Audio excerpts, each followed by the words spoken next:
thank you, Susan, for inviting me today. But sort of ironic, I helped organize with Peter 2 different ULI conferences, one around the airport and then one we did downriver at one point. So it's nice that you can see sort of the blend that's going on. And it's a very different world than when we put those together before.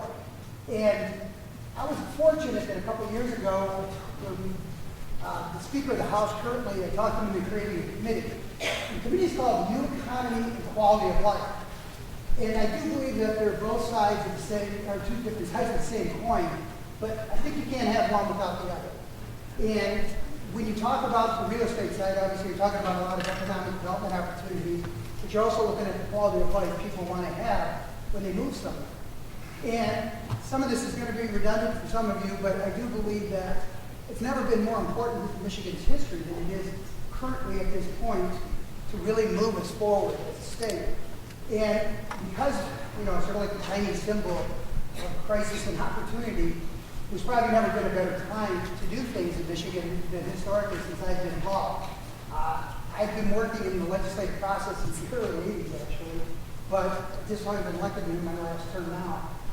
But when we created this committee, one of the primary parts of the purposes was also talent concentration. And how do we keep the demographics somewhat of 21-year-olds to 35-year-olds to stay? Basically, it's all, economic development. Folks know it's retain, expand, and attract people. Because people now are economic development. So one of the critical parts of that, and there's several equations and parts you can put to it, but obviously is the mass transit.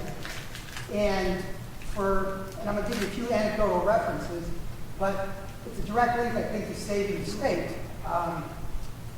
One of them, I think, was I was lucky enough to go to a presentation where the guy that's headed the North Carolina Research Trailer came in, and we talked about connecting the 3 nodes of their triangle. And he really emphasized that if you have a region that does not have mass transit, you will not be on the world map by 2025. And here in Michigan, we're still struggling to get some of those things in place, but there's never been a greater urgency. And I think with Detroit especially, that there's tons of opportunities through land banking and ways to assemble property than there's ever been before to try and do this kind of thing. Another sort of thing, Michigan at one time, a lot of you are too young to remember this, but probably I am too, there used to be interurban Michigan.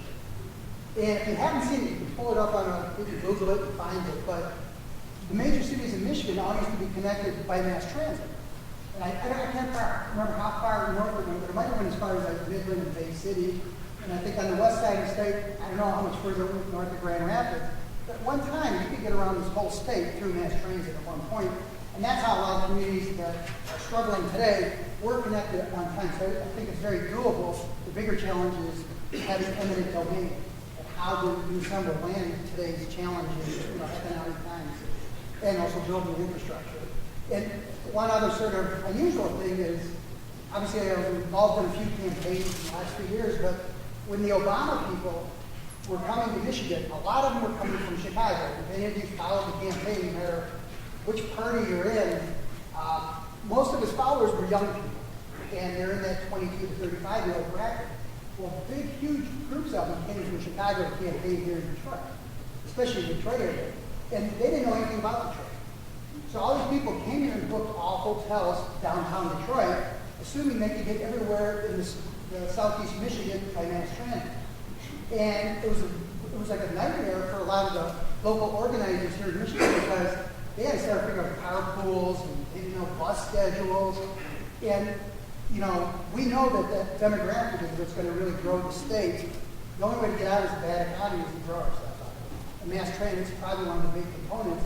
And here's people that really can make a difference. We thought that if you go anywhere in the world, mass transit is one of the first things you look for when you travel anywhere in the world. And Detroit to be on that world map, that's one of our challenges. I just want to say welcome everybody for coming today, and thanks for the opportunity. But good luck to everybody, and hopefully everything will work out for you this weekend, and you'll learn a lot of stuff. And I didn't mean to take up any of your time, but I appreciate you giving me the opportunity. Thank you.